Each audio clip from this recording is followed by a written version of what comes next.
An exciting story of redemption, love, passion, and new beginnings. She asked for a raise. He demanded a night. But this negotiation would open doors to secrets that could destroy 2 lives. Prepare yourself for a story of desire, power, and secrets that no one dared to reveal. Watch this story until the end. You'll be surprised by this story. If you like love stories, romance, subscribe to this channel. Leave your comment. Every day we post videos like this. Continuing. The rain beat against the windows of the 23rd floor with an insistence that reminded Elizabeth of her own stubbornness. She adjusted her glasses for the 3rd time in 5 minutes, a nervous tic she had developed since assuming the responsibility of supporting a family that seemed to be falling apart each day.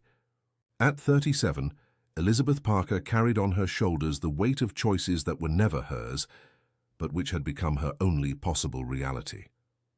The offices of Meridian and Associates Financial Consultancy buzzed with the frantic energy of a rainy Monday in New York City. Phones rang incessantly, printers spat out endless reports, and the smell of reheated coffee mixed with the artificial aroma of air conditioning.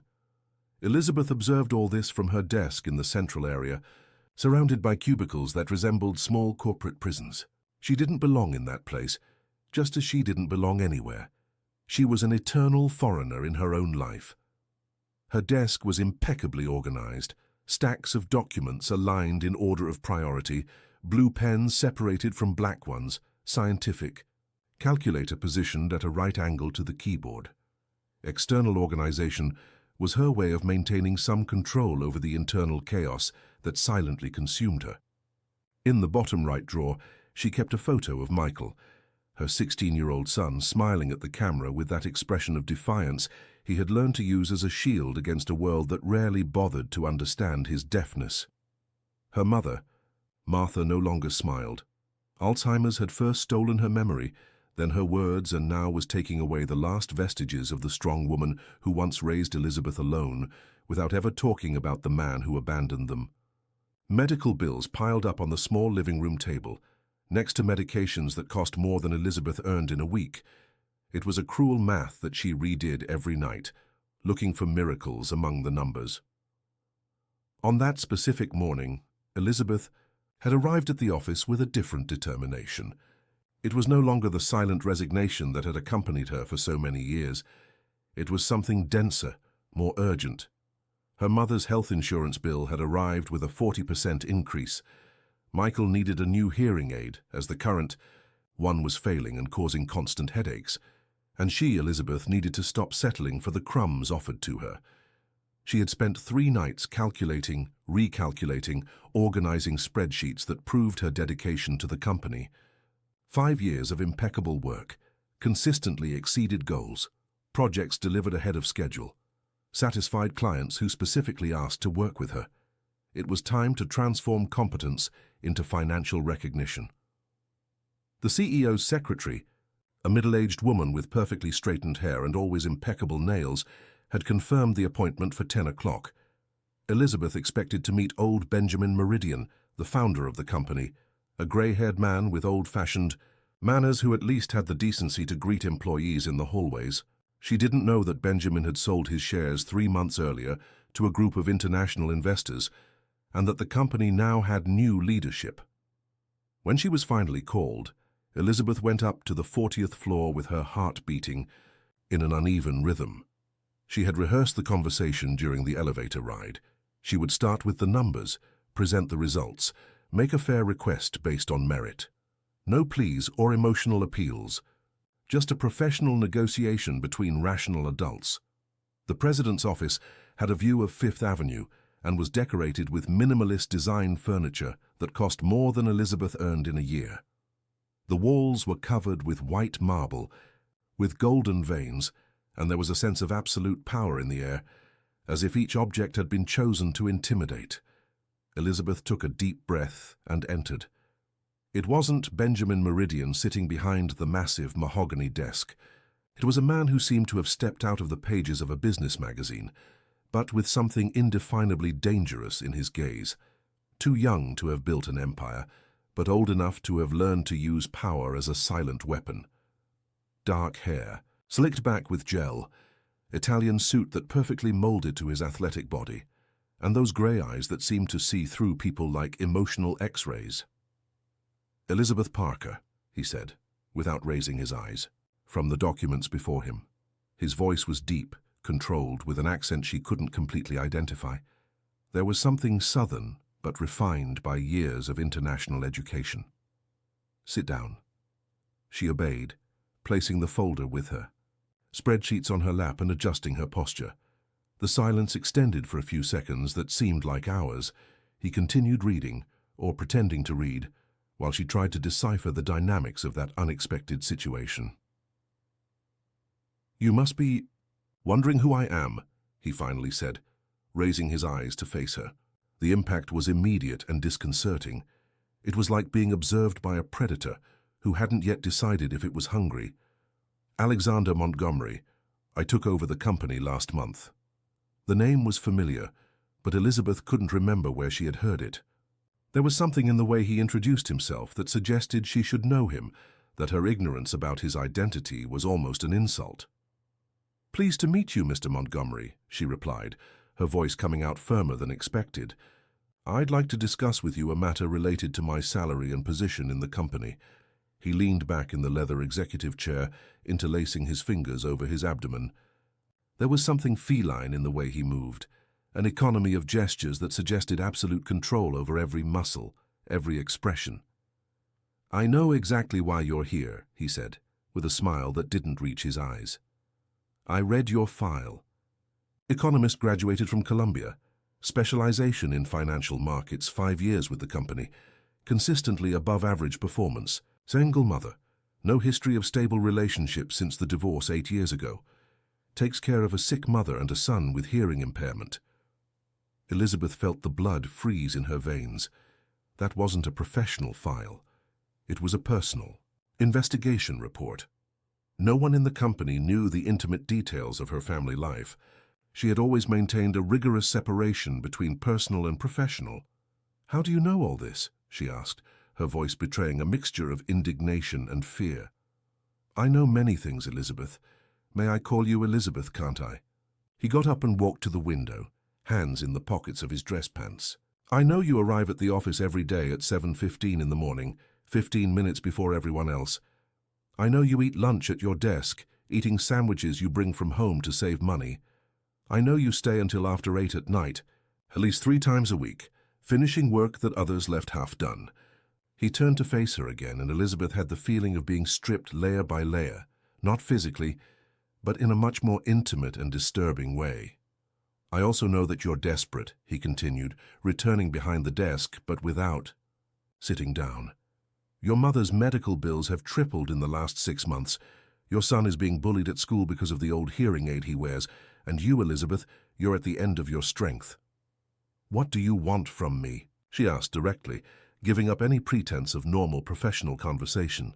This had crossed all the boundaries of what she considered acceptable. Alexander smiled again, and this time there was something genuinely amused in his expression, as if she had just confirmed a suspicion he had nurtured.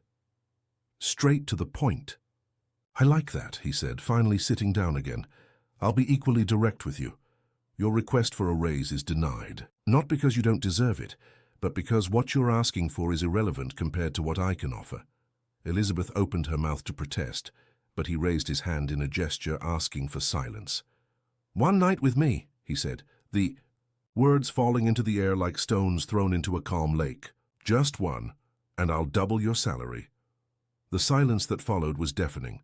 Elizabeth felt the blood pulsing in her temples, a mixture of anger, disbelief, and something she didn't want to name. She stood up abruptly, the folder slipping from her lap and scattering the carefully organized spreadsheets across the marble floor. "You're crazy if you think I'm going to accept a proposal like that," she said, her voice trembling with indignation. "This is sexual harassment, and I can sue you for this." Alexander didn't seem shaken by the threat. On the contrary, he seemed to be enjoying her reaction. "You can try," he said, with a tranquility that was more threatening than any shout. "But you know it won't amount to anything. Your word against mine, and I have very expensive lawyers and a lot of influence." Elizabeth bent down to collect her papers, her hands trembling with anger. When she stood up again, her eyes shone with a fury she had learned to control throughout all those years of silent resignation. "I'm not that kind of woman," she said, hugging the folder against her chest like a shield. "What kind of woman?"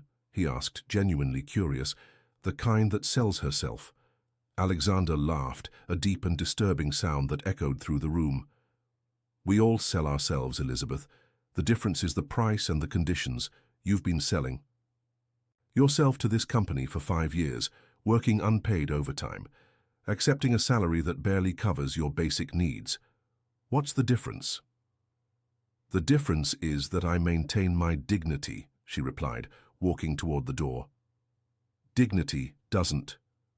"Pay for your mother's treatment," he said, and she stopped with her hand on the doorknob. "Dignity doesn't buy a new hearing aid for your son. Dignity doesn't pay the bills piling up on your coffee table." Elizabeth turned slowly, and for the first time since she entered the room, Alexander saw something beyond indignation in her eyes. He saw desperation, fear, and a vulnerability she fought to hide.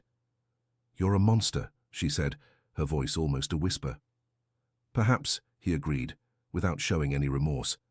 "But I'm a monster with a lot of money and willingness to help you. Think about my proposal, Elizabeth. You know where to find me." She left, slamming the door, her heels echoing down the marble corridor like pistol shots. Alexander remained alone in the room, looking out the window at the city that stretched beyond the glass.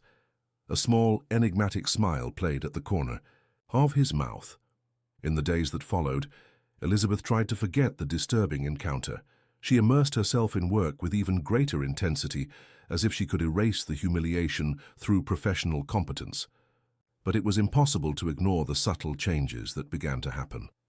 First, she was excluded from an important project she had worked on for weeks. The justification was vague and unsatisfactory. Then, her participation in a strategic meeting was cancelled at the last minute.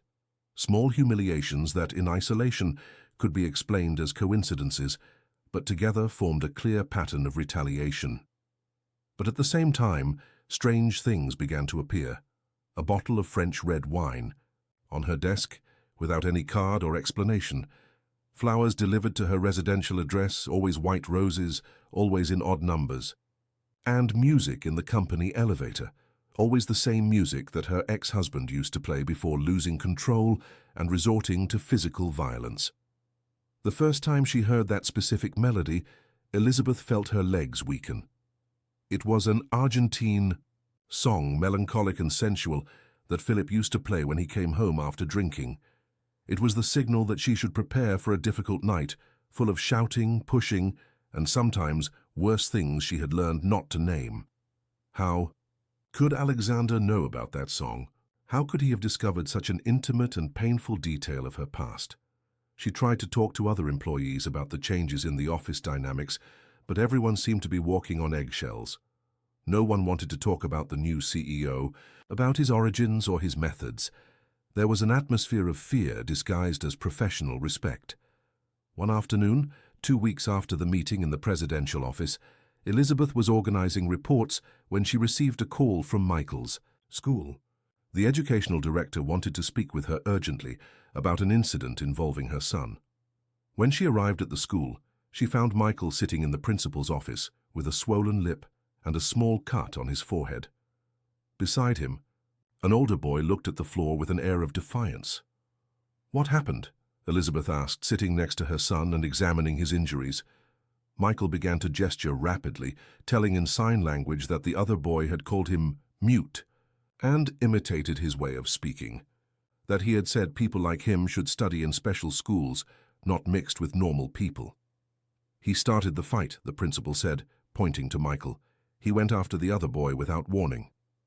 Elizabeth translated for Michael what the principal had said, and saw her son's face contort with indignation. He gestured again, more agitated this time. "He says he only defended himself after the other boy threw his hearing aid on the ground and stepped on it," Elizabeth translated, her voice getting colder. "He says he tried to explain that the hearing aid is very expensive and that we don't have money to buy another one." The principal sighed, clearly uncomfortable with the situation. "We're going to suspend both for 3 days. It's the protocol for cases of physical violence." "Physical violence?" Elizabeth stood up, her voice rising an octave. My son was provoked, humiliated, had his medical equipment destroyed, and you're calling his reaction violence? Mrs. Parker, I understand your indignation, but rules are rules. Elizabeth looked at Michael, who was watching the discussion without being able to follow completely what was being said. There was an expression of premature resignation on his face, as if he were already accustomed to the injustice of a world that didn't adapt to his needs. Fine, she said finally. 3 days of suspension, but I want this incident registered in the other student's file, and I want a meeting with his parents. When they left the school, Michael walked beside his mother in silence. Only when they reached the bus stop did he begin to gesture again. Are you angry with me? He asked in sign language. Elizabeth stopped and turned to face him. Michael had grown a lot in recent months and was already almost her height. But at that moment, he seemed again the 7-year-old boy who had come home crying because other children made jokes about his different way of speaking. Never, she replied, also in sign language. I'm proud of you for defending yourself. I'm just sad that it was necessary. The hearing aid is broken, Michael gestured, touching the small device behind his ear. It's not working properly anymore. Elizabeth felt her heart tighten. She knew Michael's hearing aid had been failing for weeks, but she had been postponing the trip to the doctor because she knew she didn't have money for maintenance, much less to buy a new one. That night, after putting Michael to bed and giving medications to Martha, Elizabeth sat at the kitchen table with all the bills spread out before her. She did the calculations for the 1,000th time, looking for mathematical miracles she knew didn't exist. The hearing aid would cost at least $3,000. Her mother's health insurance had increased to $800 monthly. Rent, basic bills, food, medicines. There was no margin for anything else. It was then that she remembered Alexander Montgomery's words. One night with me, just one, and I'll double your salary. She shook her head vigorously, trying to push away the thought. She wasn't that kind of woman. No matter how desperate she was, she had limits she wouldn't cross. But as she looked at the room where Michael slept, where she could see him moving restlessly in his sleep because the defective hearing aid was causing headaches, Elizabeth felt something inside her begin to crack. Perhaps there were limits worth crossing. Perhaps dignity was a luxury she could no longer afford. The following Monday started with a call at 5:40 in the morning. Elizabeth woke up startled, her heart racing with that feeling of panic that always accompanied phone calls in the middle of the night. It was Michael's nighttime caregiver, Sarah, a middle-aged woman who had become indispensable in recent months. Elizabeth, sorry to wake you so early, but your mother is very agitated. She doesn't recognize anything or anyone. She's shouting that there are thieves in the house and asking for Charles. I think we'll need to increase the medication. Elizabeth got up, stumbling, still wrapped in the thin blanket that couldn't properly warm the 2-bedroom apartment in Queens. Through the thin wall, she could hear her mother's agitated murmurs, disconnected words mixed with the name of the father who had disappeared when she was still a child. I'm coming there, she whispered into the phone, trying not to wake Michael, who was sleeping in the room next door. When she reached the living room, she found Martha sitting in the old faded fabric armchair, rocking back and forth in a repetitive movement that had become common during the most intense crises. Her eyes, which were once smart and observant, now looked like foggy glass, lost somewhere between the present and memories that dissolved like mist. Mom, it's me, Elizabeth, she said softly, kneeling next to the armchair. Martha looked at her with a mixture of distrust and confusion, as if she were trying to decipher an impossible puzzle. You're not Elizabeth, she said in a harsh voice. Elizabeth is tiny, she's 7 years old. You're a stranger. Where is Charles? Why doesn't he come to pick up Elizabeth from school? Elizabeth felt her chest tighten. In the most severe crises, her mother returned to the distant past, to a time when she still expected her husband to come home. It was cruel how the disease preserved precisely the most painful memories, those that Elizabeth had spent her entire life trying to forget. Charles won't come back, Mom, she said gently, holding the cold hands of the woman who was once her anchor in the world. He left a long time ago, but I'm here. I'll always be here. Lies, Martha screamed, pushing Elizabeth with surprising strength for someone so fragile. He promised he would come back, said it was just a business trip. He wouldn't abandon me. Sarah approached with a glass of water and the morning medications, her face showing the experience of someone who had witnessed many similar scenes. It's better to let her rest a bit, she whispered to Elizabeth. When she gets like this, it takes a few hours to calm down. Elizabeth nodded, but remained kneeling beside her mother, holding her hand even when she tried to pull away. It was a cruel routine that repeated with increasing frequency. With each crisis, Martha lost herself a little more, and Elizabeth felt more alone in the world. She arrived at the office 2 hours later, with red eyes from fatigue and a throbbing headache. The day had barely begun, and she already felt as if she had run an emotional marathon. She tried to concentrate on the reports she needed to finalize, but the words seemed to dance on the computer screen. It was then that she received an internal email. The sender was the Human Resources Department, but the content made her freeze. Dear Elizabeth, due to changes in the organizational structure, your participation in the Itamarati project has been cancelled. The project will be redistributed. To other team members, we appreciate your understanding. HR, Meridian and Associates. The Itamarati project was the company's largest, a consulting contract for modernizing the financial system of the Department of State. Elizabeth had worked on the proposal for 3 months, knew every detail, every number, every strategy. It was her project, in the most complete sense of the word. She read the email 3 times, looking for some explanation that made sense. There was no technical justification, no mention of inadequate performance, just a cold and impersonal administrative decision. She got up from her desk and walked to the office of her direct supervisor, Robert Matthews, a 50-year-old man who had always treated Elizabeth with professional respect. Robert, I need to understand what's happening with the Itamarati project, she said, entering the office without knocking. Robert looked up from the documents he was analyzing, and Elizabeth noticed something different in his expression. It was discomfort, perhaps even embarrassment. Elizabeth, sit down, he said, gesturing to the chair in front of his desk. I wanted to talk to you personally before the email. Then talk now. Why am I being removed from the project? Robert sighed, removing his glasses and cleaning the lenses with more care than necessary. It was a procrastination technique that Elizabeth had observed other times when he needed to deliver unpleasant news. Orders from above, he said finally. The new leadership wants to restructure the project teams. What new leadership? You know, the new CEO, Alexander Montgomery. Elizabeth felt the blood cool in her veins. It was clear and direct retaliation for her refusal to accept his indecent proposal. This is persecution, Robert. You know it is. I don't know anything, he replied quickly, putting his glasses back on. I just know I have orders to follow. And you're going to follow them, even knowing it's unfair?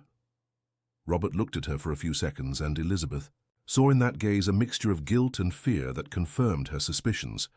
I have a family to support, Elizabeth, just like you.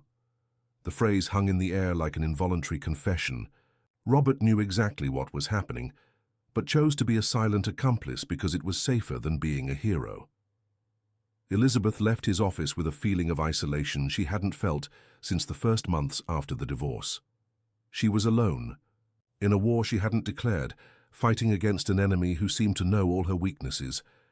During lunch, instead of eating the sandwich she had brought from home, she decided to research Alexander Montgomery. She used the company computer to discreetly browse news sites and business magazines. What she found was frustratingly little, some sparse mentions in society columns, always connected to different women and high society events. A photo in a decoration magazine showing a minimalist apartment with a view of the beach in Malibu. Vague references to international investments and participations in technology companies. But there was something strange in the timeline of the information. The oldest mentions dated back to just 5 years ago, as if Alexander Montgomery had simply materialized in the business world without prior history. There was no information about his education, his family, his origins. It was as if someone had carefully erased his past. She was so focused on the research that she almost didn't notice when someone approached her desk. It was Carla from accounting, a young woman with whom Elizabeth maintained a cordial but distant relationship. "Can I talk to you for a minute?" Carla asked, looking nervously around to make sure no one was listening. They walked to the break room, a small and poorly lit space at the end of the corridor. Carla waited until they were sure they were alone before speaking. "Look, I shouldn't be telling you this, but I thought you should know," she said in a low voice. "Yesterday the new CEO called me to his office." Elizabeth felt her stomach turn. "And what did he want?" "He asked questions about you, many questions. About your personal life, your schedules, your habits. He asked if you had close friends in the company, if you commented on financial problems, if you mentioned any relationships. And you answered." Carla lowered her eyes, clearly embarrassed. "I tried to be vague, but he was very insistent. He said it was a matter of company security, that he needed to better understand the profile of key employees." "Key employees? I'm not even part of the main project anymore." "That's exactly what I found strange. Why would he be interested in knowing about someone who's being marginalized?" Elizabeth thanked Carla for the information, but asked her not to comment on their conversation with anyone else. She returned to her desk with her mind buzzing with unanswered questions.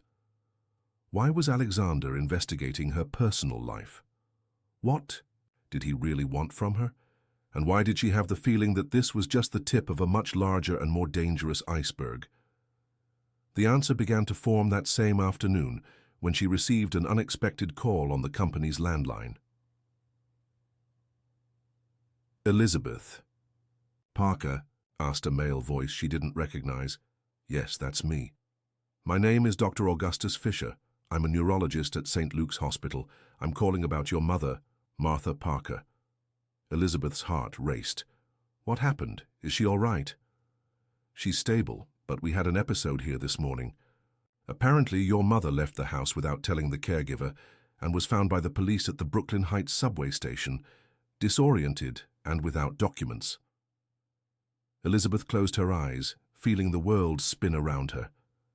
"How did she get there? We live in Queens." "We don't know," she can't explain coherently. "But the most important thing is that she needs an urgent medical evaluation. The dementia is advancing rapidly, and it may be necessary to adjust the medication or consider other care options." "What other options?" "Well, depending on the progression of the disease, it might be necessary to think about internment in a specialized clinic, at least temporarily." Elizabeth felt tears burning her eyes. Internment meant costs she could never cover. It meant seeing her mother wither in an institution, surrounded by strangers, losing the last shreds of dignity she still had. "Doctor, I'd like to talk personally about the case. Can I come to the hospital now?" "Of course. I'll be here until 6. Elizabeth hung up the phone and looked around the office. Everyone seemed immersed in their own tasks, oblivious to the silent collapse that was happening at her desk. She grabbed her purse and walked to the exit, deciding that Robert and the company could wait. At the hospital, Dr. Fisher was a middle-aged man with the tired patience of someone who dealt daily with family tragedies. He explained that Martha was having flight episodes, common behavior in advanced stages of Alzheimer's. "The problem is that she can get lost, hurt herself, or put other people at risk," he explained, showing the results of the most recent exams. "The current medication is no longer being effective." "And internment?" "It's an option, but I understand there are financial issues to consider." Elizabeth nodded, unable to talk about the reality that she could barely pay for the basic health insurance, let alone a specialized private clinic. "Is there any alternative?"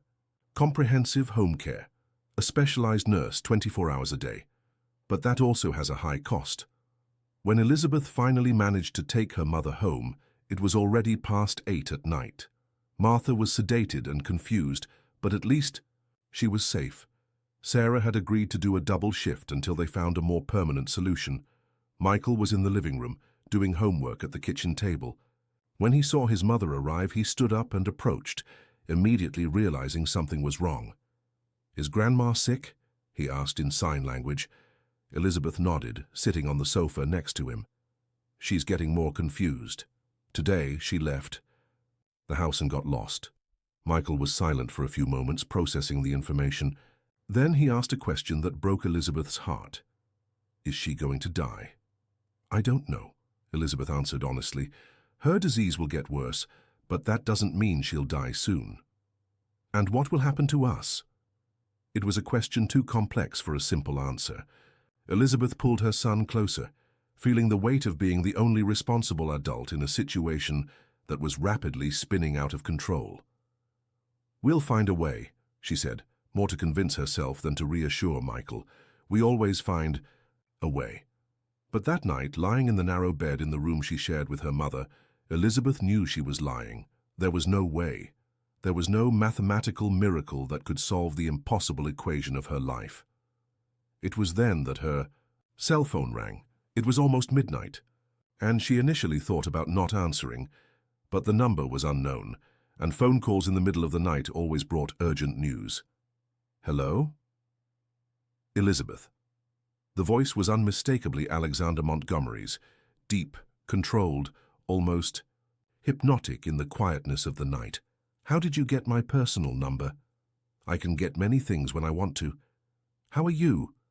The question sounded genuinely interested, as if he really cared about the answer. It was disconcerting after all the manipulations of the last few days.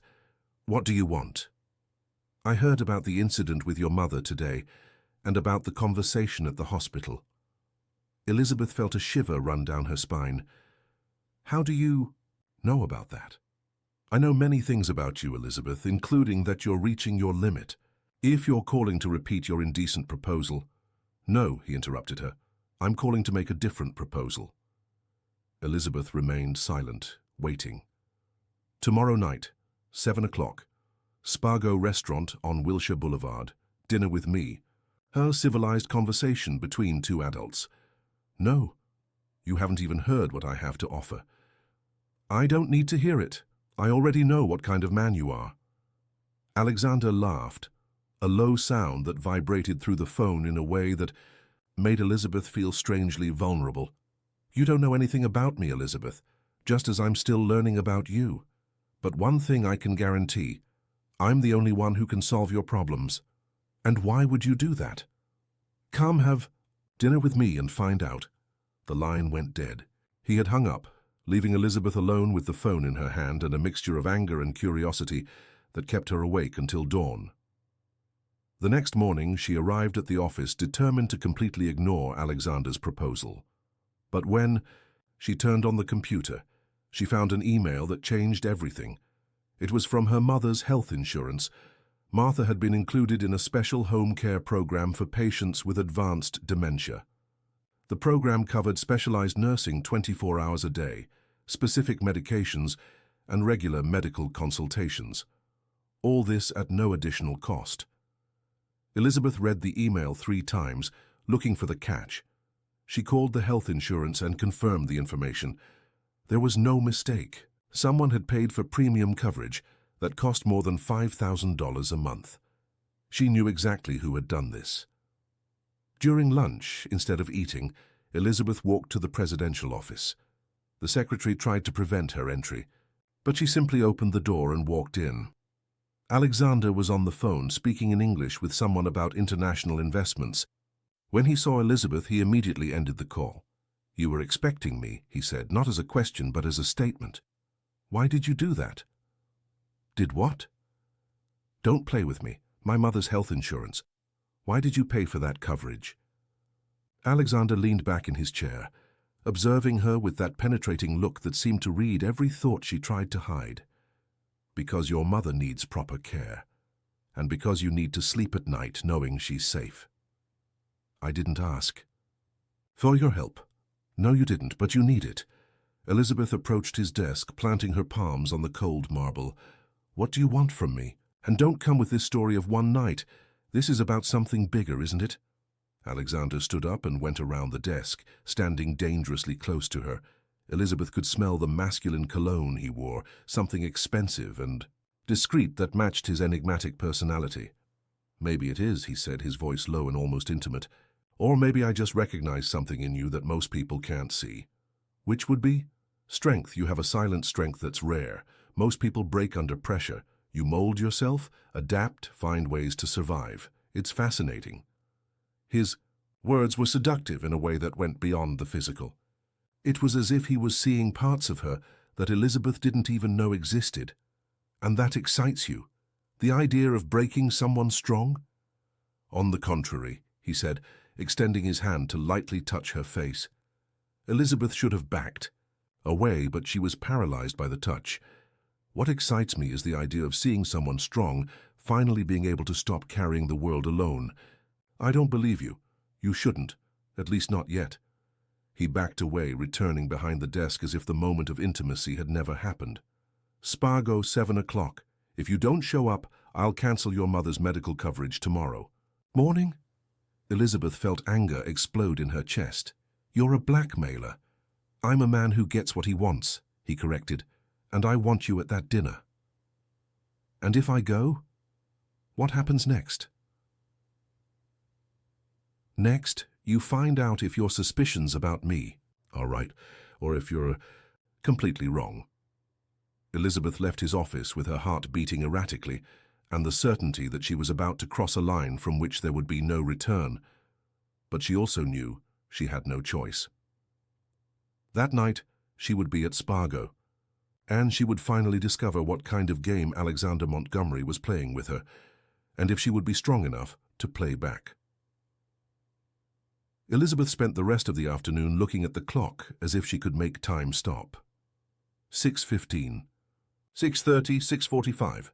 Each passing minute made her more anxious, and at the same time more determined to prove to herself that she wasn't a woman who bowed to blackmail.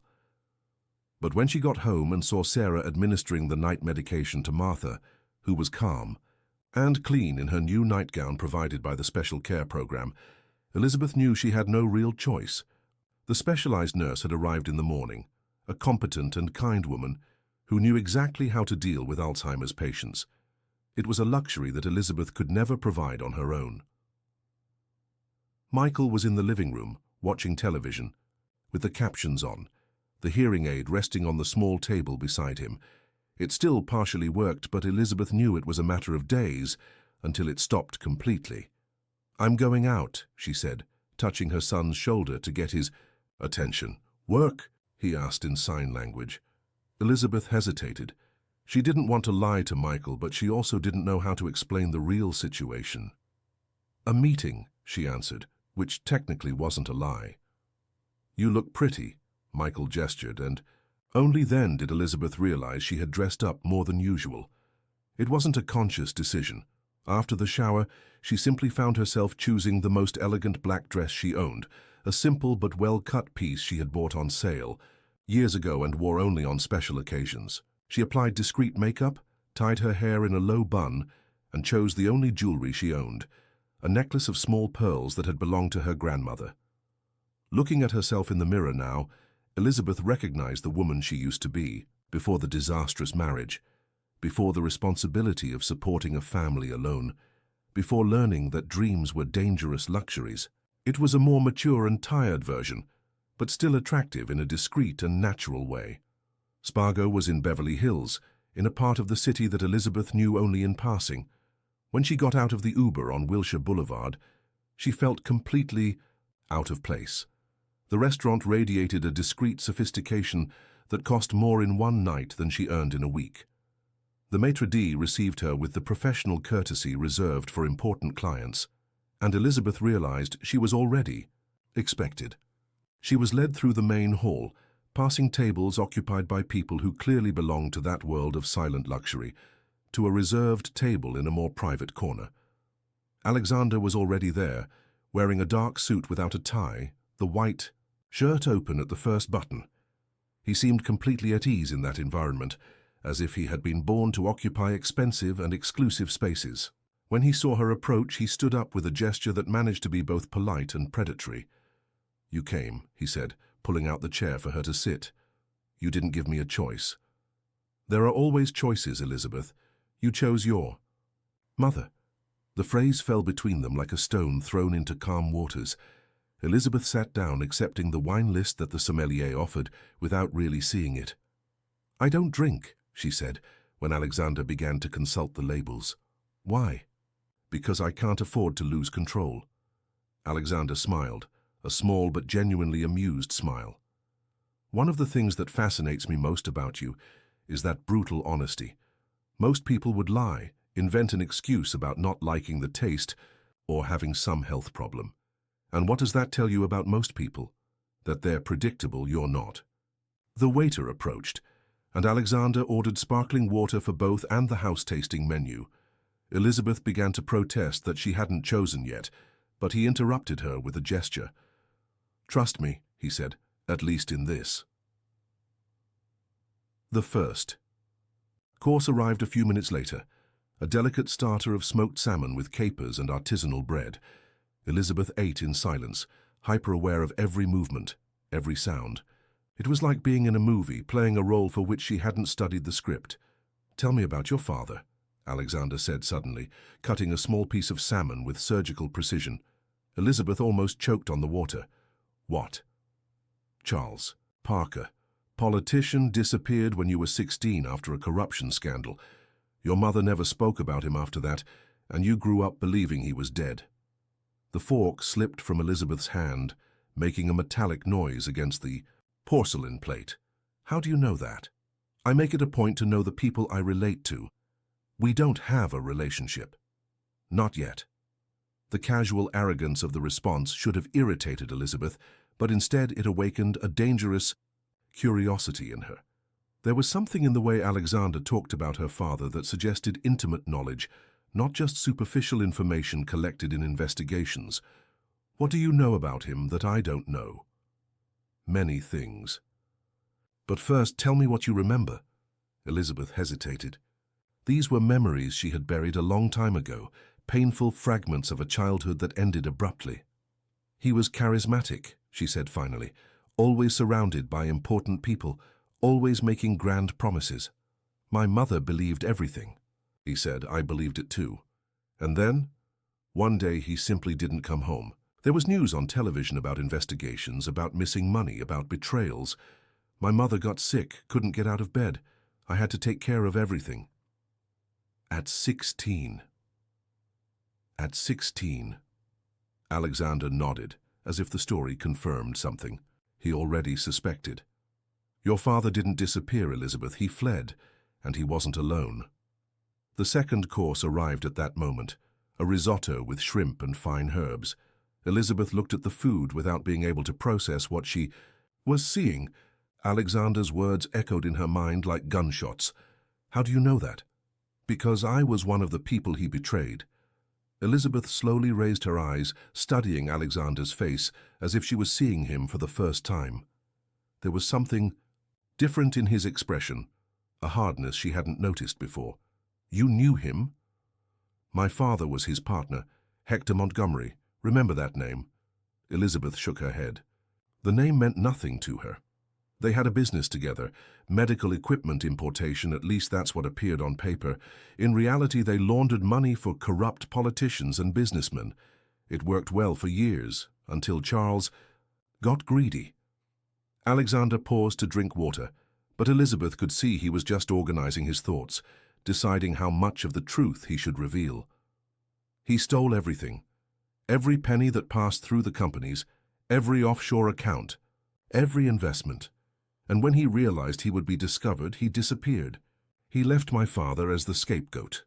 "And what happened to your father?" The question hung in the air for a few seconds. Alexander was stirring the risotto with his fork, but not eating. "He killed himself," he said finally, his voice completely devoid of emotion.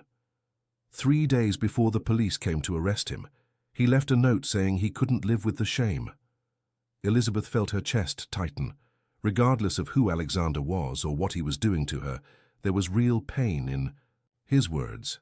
"How old were you?" 12. The same age Michael was when Elizabeth got divorced. The same age when one realizes that adults aren't invincible heroes, but fragile and fallible people, capable of making decisions that destroy entire families. "And your mother?" She couldn't handle it. The scandal, the debts, the public humiliation. She was always a fragile woman, dependent on the social position that marriage gave her. When everything collapsed, she collapsed with it. She also killed herself? 2 years later, overdose of tranquilizers. It might have been accidental, but I always knew it was intentional. The third course arrived, a filet mignon with red, wine sauce and truffled mashed potatoes. Elizabeth looked at the expensive and sophisticated food and felt a nausea that had nothing to do with hunger. Why are you telling me this? Because you deserve to know the truth about your father, and because I want you to understand that we are both survivors of the same war. That doesn't justify what you're doing to me. It doesn't justify it, he agreed, but it explains it. Elizabeth finally tried the filet. It was perfectly prepared, tender and flavorful, but it tasted like ashes in her mouth. Where is he? Vancouver, Canada, living under a false identity, married to a Canadian woman 30 years younger, 2 small children. He has a consulting company that's actually a front for investments with dirty money. The information was too specific to be invented. Elizabeth knew Alexander was telling the truth, at least about this. You found him. 3 years ago, it was easy, actually. Men like your father never manage to live simply. They always need luxury, status, recognition. They leave trails. And what did you do? Nothing. Yet.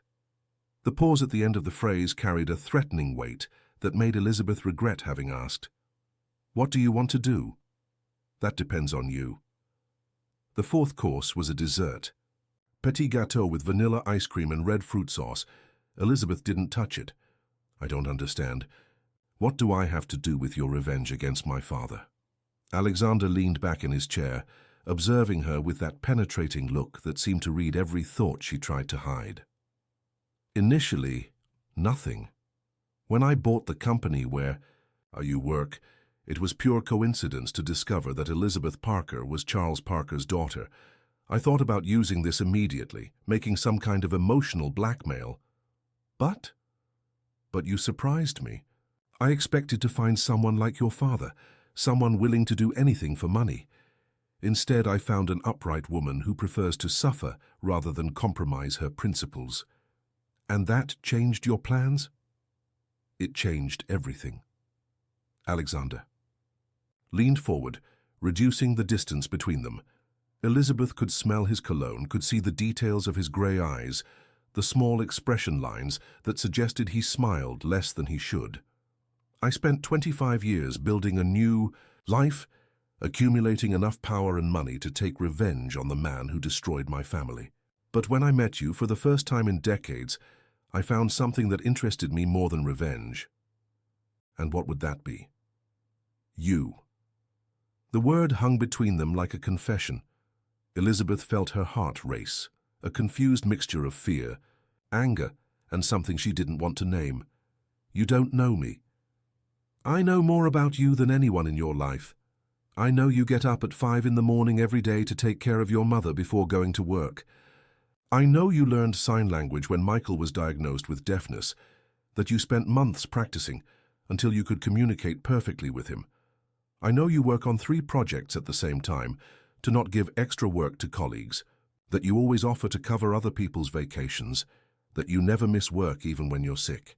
Each piece of information he listed was like an invasion of privacy, but also demonstrated a level of attention that no one had dedicated to Elizabeth in years. I also know that you cry in the shower because it's the only place where you allow yourself to have feelings, Alexander continued.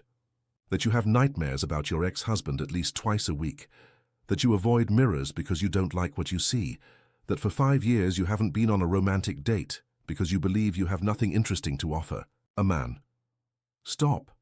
That you masturbate thinking about being touched with gentleness, not with passion, because passion has always hurt you. I said stop. Elizabeth's voice echoed through the restaurant, making some heads turn in her direction. She was standing, didn't even know when she had stood up, trembling with anger and humiliation. Alexander observed her with an expression that mixed satisfaction and something that could be compassion. Sit down, he said calmly. People are looking. Elizabeth looked around and realized she had effectively become the center of attention. She sat down slowly, her face burning with shame. "How do you know these things?" she asked, her voice almost a whisper. "Some I discovered by investigating, others I deduced by observing you, and others you just confirmed." Elizabeth closed her eyes, feeling completely exposed and vulnerable. "What do you want from me?" "I want you to stop being afraid to live." "I'm not afraid to live." "Yes, you are. You exist, survive, function, but you don't live." "When was the last time you did something just because you wanted to? When was the last time you allowed yourself to be happy?" "Happiness is a luxury I can't afford." "And if I say you can?" Elizabeth opened her eyes and found him observing her, with an intensity that made her stomach contract. "I don't believe in happy endings. Neither did I, until I met you." The waiter approached discreetly to ask if they wanted coffee, breaking the moment of tension. Alexander ordered a double espresso. Elizabeth refused anything. "Your proposal," she said when they were alone again. "One night with you. Is that still on the table?" "No." Elizabeth blinked, surprised. "No? The proposal has changed." "To what?" Alexander took an envelope from the inside pocket of his jacket and placed it on the table between them. 40 nights, a cohabitation, no questions, no promises. Elizabeth looked at the envelope without touching it, and in exchange, your salary permanently tripled, full medical coverage for your mother, including all available experimental treatments, a larger apartment in a better neighborhood, private education for Michael, with all the special resources he needs. And at the end of the 40 nights, complete information about where to find your father. It was an offer impossible to refuse. Elizabeth knew this, and she knew that Alexander knew this. "And what do you gain from this?" 40 nights with you." "For what? Sex?" "If you want, but it's not about that." "Then what is it about?" Alexander hesitated for the first time all night, as if he was about to reveal something that not even he completely understood. "It's about not being alone," he said finally. "For the first time in 25 years, I found someone who understands what it's like to carry the weight of decisions that others made. Someone who knows what it's like to build a life on the ruins of a shattered family." "And you think that creates some kind of connection between us?" "I think there's already a connection between us, and I want to explore it." Elizabeth picked up the envelope and opened it. Inside was a detailed contract, written in formal legal language, but essentially describing a relationship that was far beyond any conventional definition. "This is crazy," she murmured, reading the clauses. "It's an opportunity. It's luxury. Prostitution. It's two adults making a mutually beneficial agreement." Elizabeth finished reading the contract and put it back in the envelope. "I need to think." "You don't need to. You've already decided." "How can you be so sure?" "Because you're like me. When you find an opportunity to change your life, you grab it." Alexander signaled to the waiter, who discreetly brought the bill. Elizabeth didn't even try to look at the amount, knowing it would be more than she earned in a week. "One question," she said, as he signed the credit card slip. "You can ask. If I accept this proposal, at the end of the 40 nights, will you let me go?" The question seemed to catch him off guard. For the first time that night, Alexander didn't have an immediate answer. "I don't know," he said finally. "Honestly, I don't know." It was the first time he had shown any uncertainty, any real vulnerability. And in some disturbing way, it made him more attractive, not less. "And if I don't accept, then you go back to your current life. I cancel your mother's medical coverage tomorrow morning. You continue to struggle alone against problems that will only get worse, and I find another way to deal with Charles Parker." "What other way?" "Do you really want to know?" Elizabeth shook her head. There were limits to how much truth she could absorb in one night. They left the restaurant in silence. Alexander offered a ride, but Elizabeth preferred to take an Uber. When the car arrived, she was about to get in when he gently held her arm. "Elizabeth." She turned to face him. Under the artificial streetlight, he looked younger, more human. For a moment she managed to glimpse the 12-year-old boy, who had lost everything and spent his entire life building armor against pain. "I'm not a good man," he said. "I don't want you to have illusions about that. But I'm a man who keeps his agreements. If you accept my proposal, I will take care of you. And if I fall in love with you?" The question came out before Elizabeth could censor herself. Alexander smiled, a sad and genuine smile. "Then we'll both be in uncharted territory." Elizabeth got into the Uber and asked the driver to wait a few seconds before leaving. Through the rear window, she saw Alexander standing on the sidewalk, watching the car drive away. During the entire journey back home, she held the envelope against her chest, feeling the weight of the possibilities and consequences it represented. When she got home, Michael was sleeping, and the specialized nurse was taking care of Martha, who seemed calmer and more comfortable than she had been in months. Elizabeth sat at the kitchen table and read the contract once more. It was at the same time the salvation of her family and potentially her own doom. But for the first time in years, she wasn't just thinking about survival. She was thinking about possibilities. Elizabeth didn't sleep that night. She sat at the kitchen table until dawn, the contract open before her like a map to unknown and potentially dangerous territory. Each clause she reread seemed more surreal than the previous one. 40 nights of cohabitation with a man she barely knew, but who knew more about her than anyone in her life. At 5 in the morning, as always, she got up to prepare coffee and check if Martha had had a good night. The specialized nurse, Donna, was organizing the morning medications with an efficiency that Elizabeth had never seen before. Her mother was awake, sitting in the armchair, looking out the window with a serene expression she hadn't shown for months. "Good morning, Mom," Elizabeth said softly, kneeling beside the armchair. Martha turned to her, and for a miraculous moment, her eyes focused with clarity. "Elizabeth, my daughter," she said, her voice clearer than it had been in weeks. "You look tired." It was a rare and precious moment of lucidity. Elizabeth held her mother's hand, feeling tears burn her eyes. "I'm fine, Mum. How are you feeling?" "Better. Much better. This woman," she pointed to Donna, "she knows how to properly take care of sick people, not like those others who only knew how to make bad tea." Elizabeth looked at Donna, who smiled discreetly while continuing to organize the medicines. The difference in care was evident. Medical equipment that Elizabeth didn't even know existed. State-of-the-art medications. A structured routine that provided comfort and dignity to her mother. All this cost a fortune. A fortune that Alexander was paying as part of a game whose rules she still didn't completely understand. Michael appeared in the kitchen shortly after 7, already dressed for school. His hearing aid was working better in the morning, so he could partially hear. "Today there's an appointment with the doctor," he said, touching the hearing aid. "The school principal called yesterday and said she managed to schedule an urgent evaluation." Elizabeth frowned. She hadn't asked the school to schedule a medical appointment for Michael. "Who managed to schedule it?" "I don't know. The principal just said someone called and paid in advance for a private consultation with the best specialist in hearing aids in the city."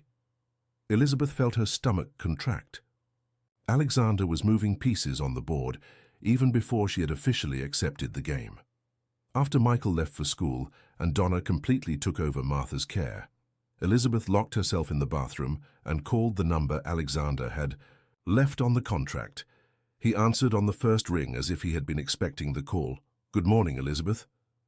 "You scheduled a medical appointment for my son?" "I did. Dr. Sanders is the best otorhinolaryngologist in the country.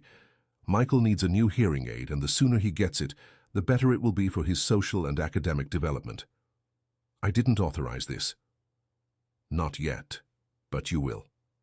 The pure certainty in his voice was both irritating and seductive, as if he could read her thoughts, predict her decisions before she even made them.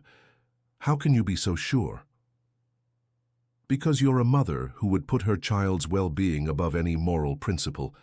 It's one of the things I admire most about you. And if I refuse your proposal, then I'll cancel the appointment and pay a fee for last-minute cancellation. Michael will continue with the defective hearing aid, and you'll continue to feel guilty every time you see him lip-reading, because he can't hear properly. Elizabeth closed her eyes, resting her forehead against the cold bathroom wall. You're cruel. I'm efficient. There's a difference. Where do we meet? There was a pause on the other end of the line, as if Alexander hadn't expected her to yield so quickly. You're accepting? I'm asking a practical question. My apartment is in Malibu. I can send a driver to pick you up tonight. Malibu? I thought you lived in New York. I have apartments in several cities. The one in Los Angeles is where I spend most of my time when I'm not traveling. Another piece of the puzzle of Alexander's identity. A man with enough resources to maintain residences in multiple cities, but without significant digital traces about his past. And what about my work? You'll take a 40-day medical leave to care for your mother. It's already approved by HR. You organized that too. I organized many things, Elizabeth. I'm just waiting for you to formalize our partnership. Partnership, she repeated. The word, testing how it sounded. Is that what you call it? What would you prefer to call it? Elizabeth had no answer for that. There was no word in the English language that adequately described what Alexander was proposing. 8 o'clock. Tonight, she said finally, send the driver to pick me up at home. Elizabeth? Yes? You won't regret it. I'm already regretting it. She hung up before he could respond. The rest of the day passed in a haze of practical preparations and emotional turbulence. Elizabeth packed a suitcase with clothes for a week, not knowing exactly what would be appropriate for the situation she was getting into. She talked with Donna about the routine of care for Martha, left detailed instructions about medications and emergencies, and tried to mentally prepare to explain her absence to Michael. Michael's medical appointment was a success. Dr. Sanders confirmed that the current hearing aid was damaged and prescribed a new, more advanced model that would be delivered the following week, all paid for in advance, without questions about insurance or waiting periods. Who paid for this? Michael asked on the way back home, using sign language because they preferred to communicate this way when they were alone. Aroma. Friend from me. The company, Elizabeth answered, hating the half-truth. You have friends at the company who spend $15,000 on hearing aids. Elizabeth stopped walking. How do you know how much it costs? I asked. I'm not a child, Mom. I know. Our financial situation is complicated, and I know good hearing. Aids are expensive. Sometimes Elizabeth forgot that Michael, despite being 16, had matured quickly out of necessity. He understood better than most adults the value of things and the weight of financial difficulties. It's complicated, she said in sign language. Everything in our life is complicated, Michael replied, but now it seems to be getting less complicated. Grandma is being well cared for. I'm going to have a new hearing aid, and you seem different. Different how? Less tired, less sad. Elizabeth looked at her son, surprised by his perception. It was true that, despite all the anxiety and confusion about the situation with Alexander, she felt lighter, as if a constant pressure she had carried for years had slightly decreased. I'm going to travel for a few weeks, she said finally. Work. Where to? Los Angeles. Michael nodded, accepting the explanation without questioning further. It was another characteristic he had developed, knowing when not to press for information that his mother clearly wasn't ready to share. At 8 o'clock sharp, a black Mercedes stopped in front of the building where Elizabeth lived. The driver was a middle-aged man, polite and discreet, who treated her with the respect reserved for important clients. During the 2-hour drive to Los Angeles, Elizabeth remained silent, watching the landscape pass by the window and trying to process the magnitude of the decision she had made. Alexander's apartment was in an elegant building in Malibu with a view of the beach. The doorman received her as if she was already expected, and a private elevator took her directly to the top floor. Alexander opened the door before she even rang the bell. He was dressed casually, dark jeans and a white shirt with rolled-up sleeves, but still radiated that silent authority that seemed to be an intrinsic part of his personality. "Welcome," he said, taking her suitcase. "How was the trip?" "Silent." He smiled. Sometimes silence is more honest than words. Apartment was exactly what Elizabeth expected. Minimalist, modern, expensive. Large windows offered a spectacular view of the ocean, and each piece of furniture seemed to have been chosen more for function than comfort. It was beautiful, but cold, like a decoration magazine, not like a home where someone actually lived. "Can I see my room?" she asked. "Our room," he gently corrected. Elizabeth turned to face him. "The contract didn't specify that we shared a room." "The contract specified cohabitation. Cohabitation means sharing spaces, routines, intimacy. Physical intimacy, if you want, but it's not mandatory." Alexander led her through the apartment to the master bedroom. It was spacious, with a king-size bed, a large closet, and a bathroom with a jacuzzi tub. There was a reading armchair near the window and a modern design desk. "You can use half of the closet," he said, opening the doors to show the available space, "and there are free drawers in the dresser." Elizabeth placed her suitcase on the bed and began to unpack her clothes. Alexander remained watching, leaning on the doorframe. "Why are you doing this?" she asked without turning around. "Doing what?" "All of this. The money, the medical care, this whole situation. You could hire any luxury escort in any city in the world. Why me?" "I already explained to you." "No, you didn't. You gave me justifications, but not explanations." Alexander entered the room and sat in the reading armchair, watching Elizabeth organize her clothes with the same obsessive precision she used to organize spreadsheets. "When I was 22, he said finally, I hired a private investigator to find Charles Parker. I wanted to kill him, literally. I had bought a gun, planned everything down to the smallest detail."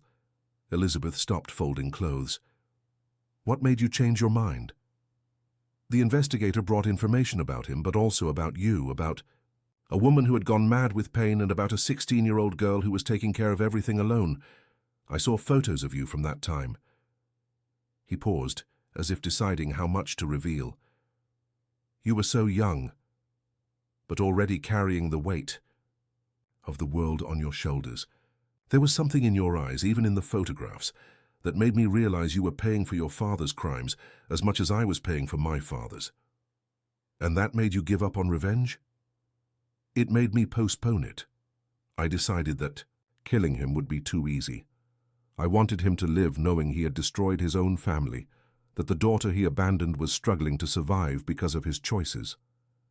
Elizabeth finished putting away the clothes and sat on the edge of the bed, facing Alexander. "But you continued to observe me." "From a distance, discreetly. Throughout all these years, I always knew how you were doing, what you were doing, what difficulties you faced." "That's sick. It's obsession," he corrected. "I started observing you as part of my revenge against your father, but over time it became something different." "What?" "Admiration, then fascination, and finally something I had never felt before." "Which would be?" "The need to protect someone." Elizabeth felt her heart race. There was something in the way Alexander spoke, a raw sincerity that contrasted with his usual controlled persona. "And now? Now you're here, and for the first time in 25 years I don't know exactly what happens next." They remained silent for a few minutes, the weight of the confession hanging between them. Finally, Alexander stood up. "Are you hungry?" Elizabeth realized she hadn't eaten anything since breakfast. "A little. I'll cook for us, or would you prefer to order something?" "You cook?" "One of the many skills I developed living alone." The apartment's kitchen was equipped with professional appliances that probably cost more than Elizabeth earned in a year.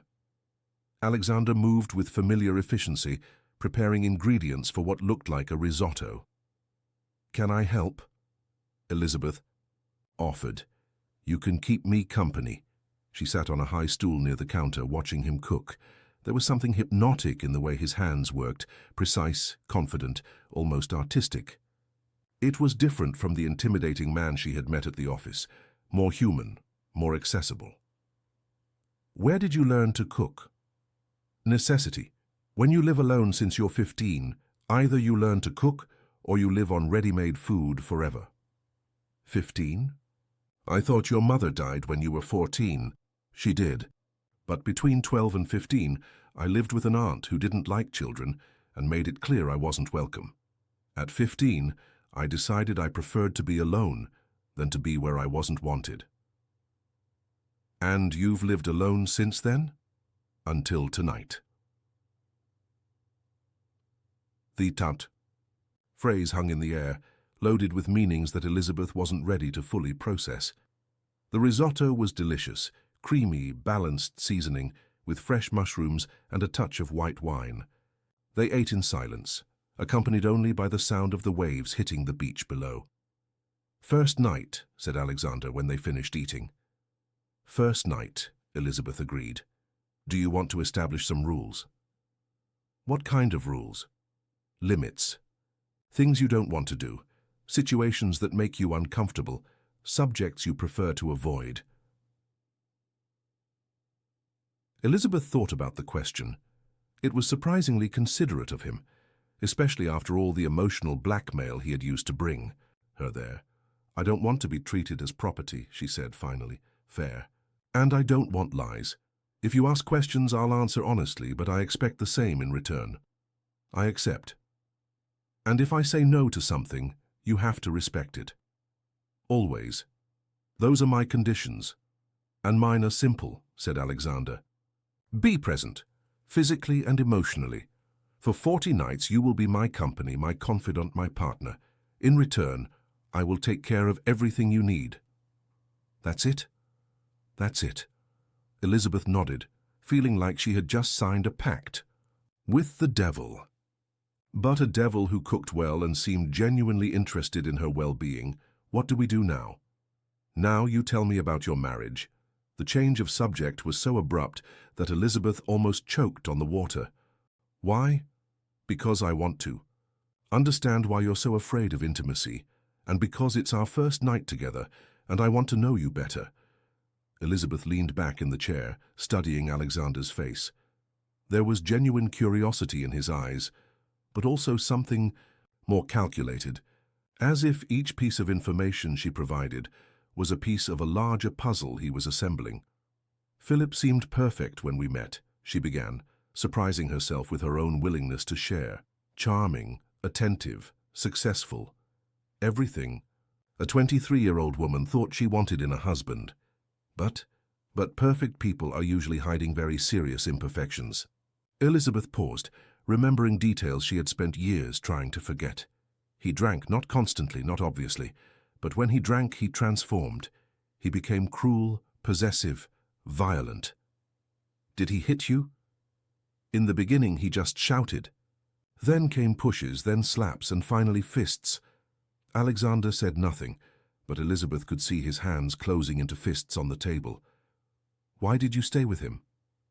Because he always apologized afterward, because he promised it would never happen again, because I believed I could save him, cure him, be good enough so he wouldn't need to drink. Typical pattern of an abusive relationship. It's easy to judge from the outside, Elizabeth said, a hint of defensiveness in her voice. I'm not judging. I'm trying to understand. What made you leave? Elizabeth closed her eyes, remembering the night that finally made her take courage. Michael was 10 and a very observant child, even with his hearing impairment. One night Philip came home completely drunk and started hitting me because dinner wasn't the way he wanted it. Michael tried to defend me, and Philip pushed him against the wall. Her voice got lower, laden with old pain. At that moment I realized I wasn't just allowing Philip to hurt me, I was allowing him to hurt my son. And that was unforgivable. What did you do? That same night, after Philip passed out, in the living room I packed our bags and left with Michael. We went to my mother's house and never went back. And the divorce? Philip didn't contest it. I think deep down he knew he had crossed a line that had no return. Alexander nodded, processing the information. That's why you have so much control over your emotions. That's why you never ask for help. That's why you prefer to suffer alone rather than risk depending on someone. Maybe. And that's why you're so uncomfortable with this situation, because depending on me, even temporarily, makes you remember how vulnerable you felt with Philip. Elizabeth looked at Alexander with a mixture of admiration and irritation. He really read her like an open book. Did you analyze all this, or did you already know the story? I knew some details, but I wanted to hear it from you. Why? Because there's a difference between facts and truths. The facts I can discover by investigating. The truths only you can tell me. They finished cleaning the kitchen together, working in comfortable silence. Elizabeth was surprised by the naturalness of the interaction, as if they were already a couple accustomed to shared domestic routines. When it came time to sleep, she suddenly felt nervous. "I'll take a shower first," she said. "Feel free." In the shower, Elizabeth let the hot water wash away not only the fatigue of the trip, but also part of the tension she had carried since accepting Alexander's proposal. For the first time in years, she didn't have to worry about medical bills, about Michael's well-being, about her mother's needs. Everything was being taken care of. It was both liberating and terrifying. When she came out of the bathroom, she found Alexander already in bed reading a book. He had left the right side of the bed free for her, with a silk robe folded on the sheet. "For you," he said, pointing to the robe. "In case you feel more comfortable." Elizabeth put on the robe over her nightgown and lay down beside him, maintaining a respectful distance. The bed was large enough that they wouldn't accidentally touch. "Good night, Elizabeth," said Alexander, turning off the light. "Good night." She stayed awake for hours, listening to his breathing become deeper and more regular. When she finally fell asleep, she dreamed of her father for the first time in years. In the dream, he was standing at the door of the house asking to come in, promising that this time he would stay forever. Elizabeth woke up at 5 in the morning, as always, but it took a few seconds to remember where she was. Alexander was still sleeping beside her, his face relaxed and almost young in the dawn's dim light. For the first time in 20 years, she didn't have a list of urgent tasks waiting for her. For the first time in 20 years, she could simply lie down and watch the sunrise through the large windows. It was the first of the 40 nights. And despite all the fears and uncertainties, Elizabeth felt something she had forgotten was possible to feel, a small but real spark of hope. Elizabeth woke up to the smell of fresh coffee and something that seemed to be homemade bread. For a few seconds she was disoriented, forgetting where she was. Then she remembered Alexander's apartment, Malibu, the first morning of the 40 she had agreed to spend with him. The side of the bed where he had slept was empty and made as if it had never been occupied. Elizabeth looked at the clock on the nightstand, 7:40 in the morning. She had slept later than she had in years. She found Alexander in the kitchen, wearing only grey sweatpants, his torso bare as he prepared breakfast. Elizabeth tried not to notice the muscular definition of his back, the way the muscles moved under his tanned skin as he stirred something in the frying pan. "Good morning," she said, pulling the robe tighter around her body. "Good morning. Did you sleep well?" "Better than I expected." Alexander turned to face her, and Elizabeth felt the visual impact of seeing him without a shirt. There were small scars on his chest and abdomen, marks that told stories she didn't yet know. "Coffee? Please." He served a cup and handed it to her, their fingers briefly touching during the transfer.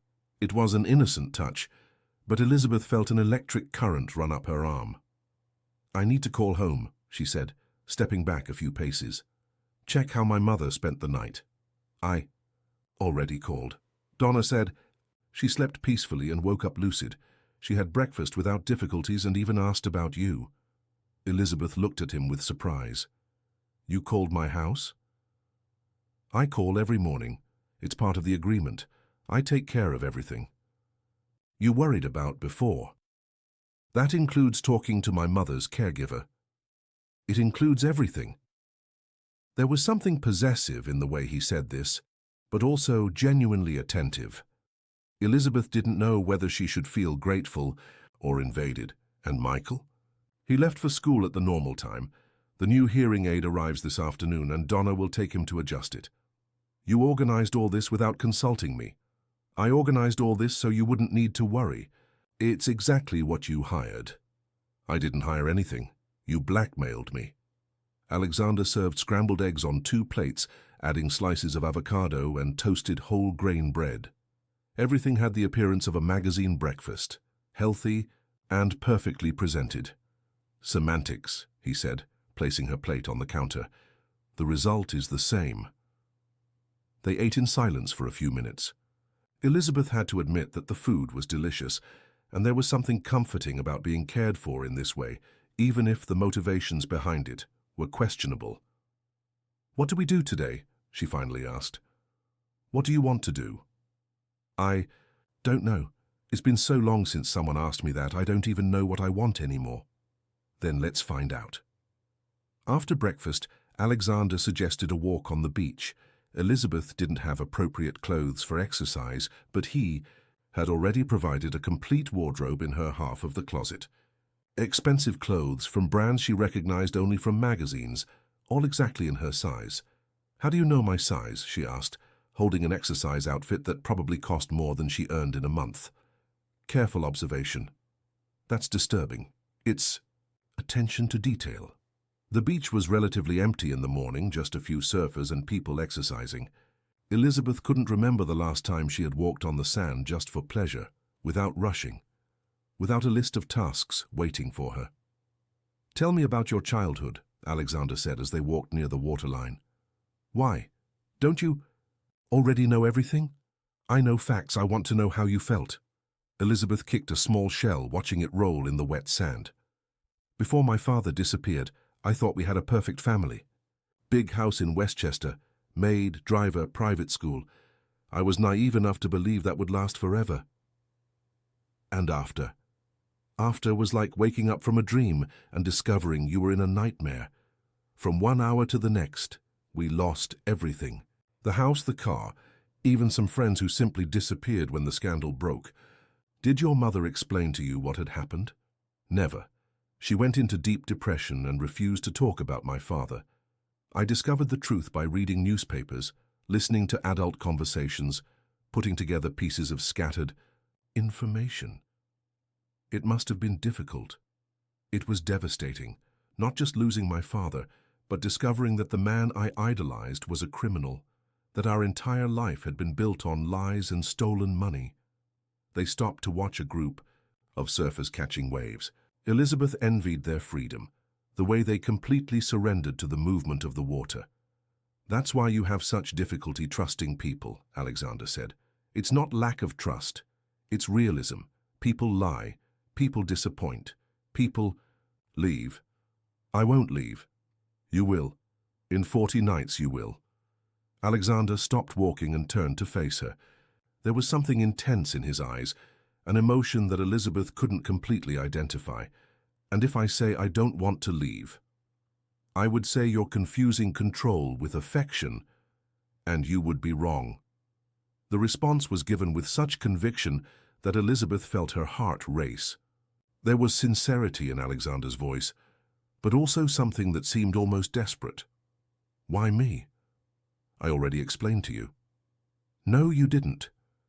You told me you've been observing me for years, that you felt the need to protect me. But why? What is it about me that sparked this obsessive interest?" Alexander resumed walking, hands in the pockets of his swim shorts, looking at the horizon where the sea met the sky. "When I was 15 and living alone for the first time, I went through a very difficult period. No money, no family, no prospects. I seriously thought about killing myself." Elizabeth observed him in profile, seeing the tension in his jaw. "What made you change your mind?" "Anger. Pure and simple anger. Anger at my father for killing himself and leaving me alone. Anger at my mother for choosing tranquilizers instead of fighting. and mainly anger at Charles Parker for destroying my family. Anger kept you alive. Anger gave me purpose.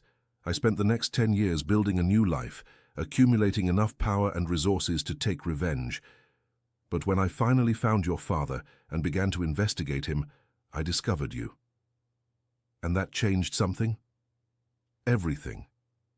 Because I saw that you had gone through the same hell as me, but had chosen a different path. Instead of anger, you chose responsibility. Instead of revenge, you chose to take care of others. Instead of becoming cruel, as the world had been cruel, to you, you became kinder. Elizabeth felt tears burn her eyes. No one had described her life that way before, as a conscious choice instead of simple circumstance. That fascinated you? That saved me, because it showed me there was another way to deal with pain, a way that didn't involve destroying other people. They returned to the apartment in the middle of the morning, both quiet and thoughtful. Elizabeth felt as if a layer of emotional protection had been removed, leaving her exposed and vulnerable. "I'm going to take a shower," she said when they arrived. "Elizabeth." She turned. "Thank you for telling me about your childhood. Thank you for telling me about yours." In the shower, Elizabeth let the hot water massage the tense muscles of her shoulders. The conversation on the beach had been intense, revealing aspects of Alexander that she didn't expect. There was real vulnerability behind his controlled facade, genuine pain that at least partially explained his actions. When she came out of the bathroom, she found Alexander in the bedroom, wearing a dark suit and adjusting his tie. "Are you going out?" she asked. "Business meeting, back late afternoon." "And me?" "You do what you want. The apartment is yours too, at least for the next 39 days. There was something different in his voice, a formality that wasn't present in the morning, as if he were protecting himself, emotionally retreating after the intimacy of the conversation on the beach. "Alexander?" He stopped adjusting his tie and looked at her through the mirror. "Did you regret telling me about your family?" "No." "Then why are you acting like you did?" He turned to face her directly. "Because sharing secrets creates intimacy, and intimacy makes people vulnerable, and I don't allow myself to be vulnerable. Not even with me? Especially with you." "Why?" "Because you're the first person in 25 years who has the power to really hurt me." The confession hung in the air between them. Elizabeth saw real fear in Alexander's eyes, an emotion that completely contrasted with his usual persona of absolute control. "I don't want to hurt you," she said softly. "I know. That's why it's so dangerous." He picked up his jacket and car key but stopped at the bedroom door. "There's a credit card in the dresser with your name. Use it for whatever you want, and there's a driver available if you want to go out." "Alexander." "Yes?" "You also have the power to hurt me." He smiled, a sad and genuine smile. "I know, that's why I'll try not to do it." After he left, Elizabeth was alone in the apartment for the first time. It was strange to be in such a luxurious space without any responsibility, without any urgent task waiting for her attention. She called home and talked at length with Donna about Martha's condition. Her mother was having a particularly lucid day, had asked about Elizabeth several times, and had even helped fold some clothes. "She seems calmer since she started with the new medications," said Donna, "and she likes to listen to classical music while doing the cognitive stimulation activities." "Cognitive stimulation activities?" "Oh yes. The care program includes daily sessions with an occupational therapist. Your mother loves the puzzles and memory exercises." Elizabeth hung up the phone with a mixture of relief and guilt. Her mother was receiving care that Elizabeth could never provide, but all this depended on her staying with Alexander. She called Michael, who was at school. "Mom," he exclaimed, gesturing animatedly even through the video call. "The new hearing aid is amazing. I can even hear the teacher's whispers." Seeing the joy on her son's face made Elizabeth feel that perhaps her decision, however complicated it might be, had been worth it. In the afternoon, she decided to explore the apartment more carefully. There was an impressive library with books in English, Spanish, and Portuguese, on subjects ranging from philosophy to international economics. Many had annotations in the margins, evidence that Alexander had read them carefully. On his desk she found some framed photographs. One showed a young couple in a garden, probably his parents before the tragedy. Another showed Alexander, himself much younger, perhaps 20, beside an older man in academic attire. There were also documents scattered around, and Elizabeth couldn't resist the temptation to take a discreet look. They were bank statements, investment reports, correspondence about company acquisitions. The numbers were impressive. Alexander was much richer than she had imagined. But it was a specific document that made her blood freeze. It was a private investigation report, dated just 2 weeks ago, about Charles Parker. There were recent photos of her father, older, with grey hair, but unmistakably him, walking the streets of Vancouver, entering a restaurant, hugging. A blonde woman and 2 small children, his new family. His happy life built on the ruins he had left behind in the United States. Elizabeth felt nausea rise in her throat. Seeing her father alive, apparently prosperous and happy, after all the years of suffering his absence had caused, was like receiving a punch in the stomach. There was also an address, routine schedules, information about his company, details about his false identity. Everything that would be necessary to find him. Interesting reading. Elizabeth turned, startled.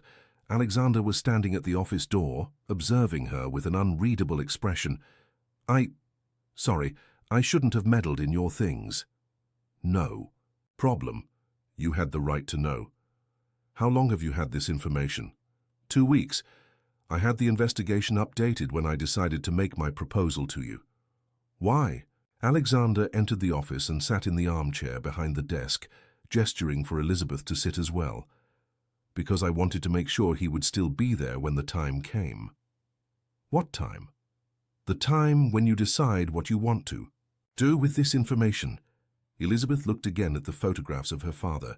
He looked happy, relaxed, without any trace of the guilt or remorse she had imagined he would carry. He doesn't look like a man tormented by the past, she said. People like your father are rarely tormented by their actions. They convince themselves they had no choice, that they were victims of circumstances. And you, are you tormented by what you intend to do to him? Alexander was silent for a few moments, studying his own hands. I used to be, but now I'm not so sure what I want to. Because of me, because of you. I don't want to be responsible for your decisions about revenge. Then help me make the right decision. Elizabeth got up and walked to the window, observing the movement on the beach below. People living their normal lives, not knowing about the dramas and complications unfolding on the upper floors of the buildings around. Do you want my honest opinion? Always. I think you should leave him alone. Why? Because revenge won't bring your parents back. It won't undo the pain you felt, and it certainly won't make you a better person. And justice. What justice? He'll eventually die, like all of us. The children he has now will grow up without knowing what kind of man their father really is. His current wife will grow old beside a lie. Isn't that punishment enough? Alexander stood up and approached her at the window. And if I say I need closure, that I need to confront him at least once, then I would say you're confusing closure with revenge. And you? Don't you feel the need to confront him? Elizabeth thought about the question. Part of her, a part she had buried a long time ago, wanted to scream at her father, wanted him to see what his absence had cost the family he abandoned. I do, she admitted, but I know it wouldn't do me any good. He would disappoint me again because people like him always disappoint. I prefer to keep the anger rather than give him another opportunity to hurt me. Interesting philosophy. It's self-preservation. Alexander extended his hand and gently touched her face, an intimate gesture that made her tremble. You're wiser than I am. I'm more tired than you are. It's the same thing sometimes. They stood there, close to each other, the weight of revelations and confessions hanging between them. Elizabeth could feel the heat of Alexander's body, the masculine cologne that was becoming familiar. Elizabeth. Yes? May I kiss you? The question was asked with a vulnerability that completely contrasted with Alexander's usual arrogance. It was a request, not a demand. Why? Because I'm falling in love with you, and because I think you might be falling in love with me too. Elizabeth felt her heart race. She didn't expect such a direct declaration so early in the process. It's very complicated, she whispered. The best things always are. You could hurt me. I'll try not to do that. You could abandon me. I won't. How can you be sure? Because I've spent my entire life building walls to protect myself from people, and with you I want to tear them all down. Elizabeth closed her eyes, feeling tears burn behind her eyelids. It was terrifying to want something so much after so many years of protecting herself against desires. Yes, she whispered. Yes, what? Yes, you can kiss me. The kiss was gentle initially, almost hesitant, as if Alexander was afraid of frightening her. But when Elizabeth responded, deepening the contact, he pulled her closer, one hand on her waist, the other intertwined in her hair. It was different from any kiss Elizabeth had experienced. There was passion, but also tenderness. There was urgency, but also patience. It was as if Alexander was trying to communicate through touch everything that words couldn't express. When they finally separated, both were breathing heavily. This changes everything, said Elizabeth. I hope so. I'm afraid. So am I. What do we do now? Alexander smiled, the first genuinely happy smile she had seen from him. Now we discover together what it means not to be alone. That night, they had dinner on the apartment's veranda, watching the sunset paint the sky with impossible colors. The conversation flowed naturally, as if the final barrier between them had been removed by the kiss. Elizabeth told funny stories about Michael, about the mischief he got up to at school, about how he had learned to use his hearing impairment as an advantage in certain situations. Alexander shared memories of the time when he was building his financial empire, of the mistakes he had made, of the lessons he had learned. Have you ever been married? Elizabeth asked. Never. Serious girlfriends? A few, but it never lasted long. Why? Because I never let anyone really know me. Without real intimacy, relationships become superficial. And now? Now I'm learning that intimacy can be terrifying, but it can also be liberating. When they went to bed that night, there was a different tension in the air, not uncomfortable but loaded with possibilities. Elizabeth lay down beside Alexander, closer than the night before. Good night, she said. Good night. But neither of them fell asleep immediately. They stayed awake in the darkness, aware of each other's breathing, of the proximity of their bodies, of the electricity that seemed to crackle between them. It was Elizabeth who moved first, extending her hand until she found Alexander's. He intertwined his fingers with hers, a simple gesture but loaded with meaning. Elizabeth? Yes?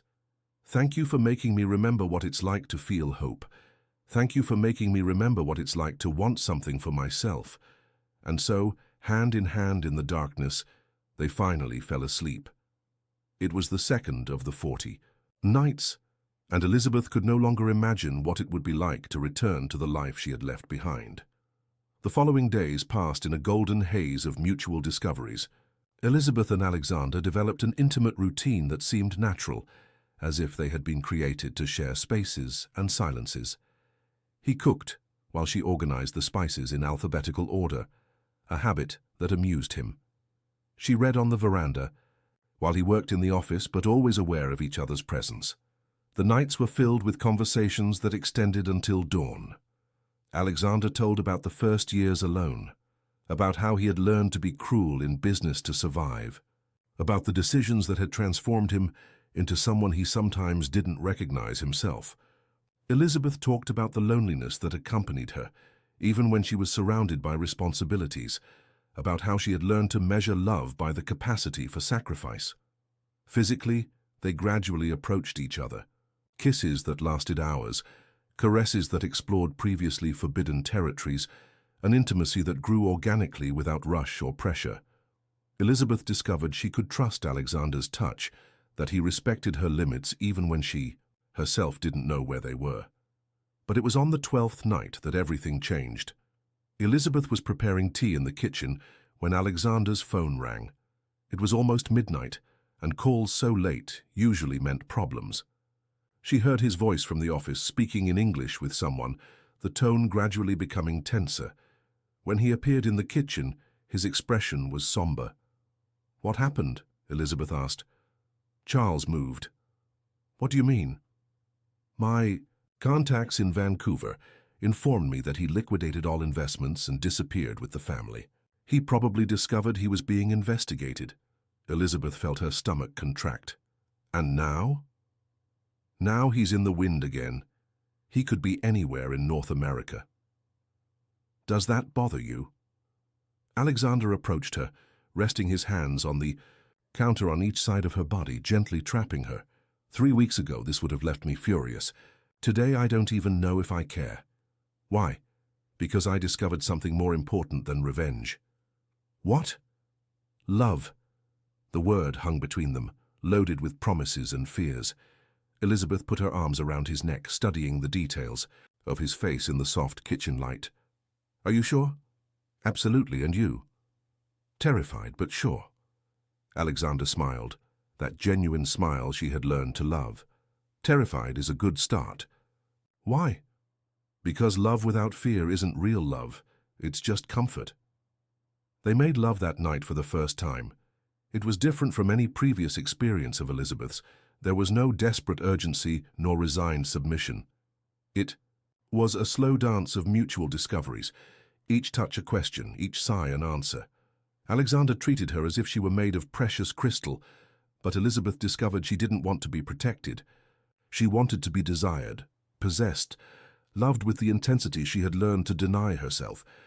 When they finally completely surrendered, it was as if two wounded halves had finally found their perfect fit. Afterward, lying intertwined in the darkness, Elizabeth traced the scars on Alexander's chest with her fingertips. "How did you get these marks?"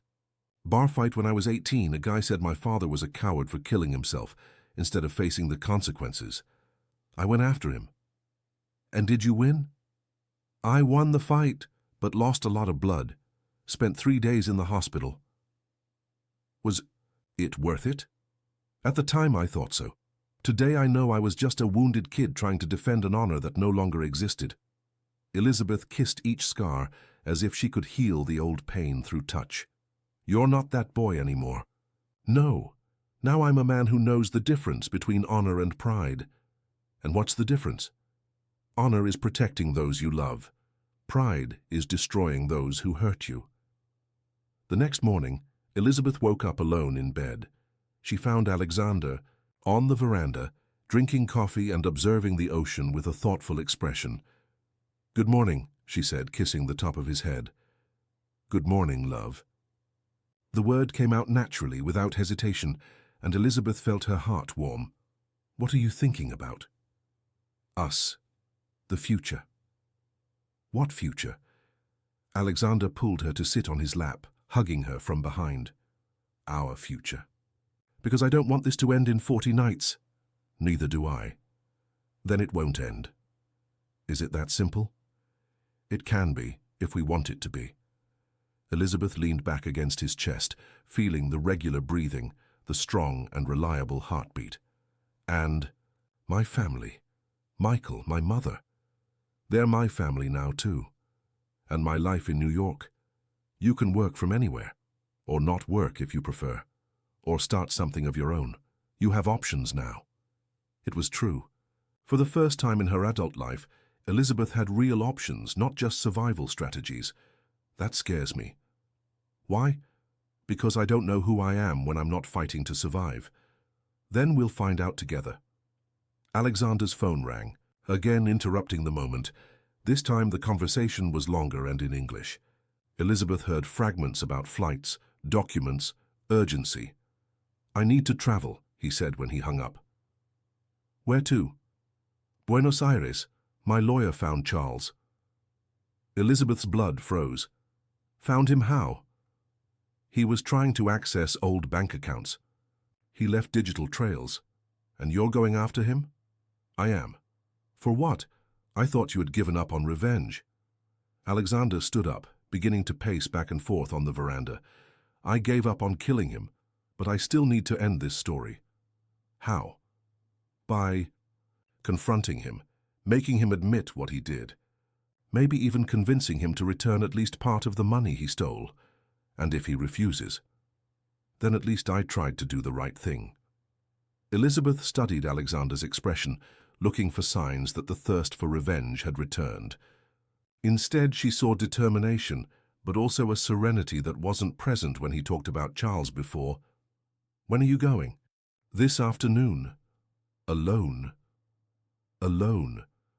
For how long? I don't know. Depends on how long it takes to find him.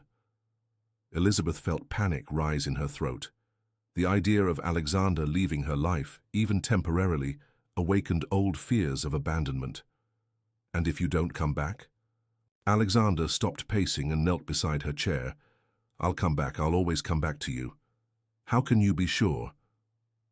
Because now I have something more important than any revenge. I have a reason to live, not just to survive. Can I go with you? No, it's dangerous, and besides, this is something I need to resolve alone. Why? Because you've spent your entire life being defined by your father's choices. It's time for you to be completely free of him. Elizabeth knew he was right, but that didn't diminish the fear.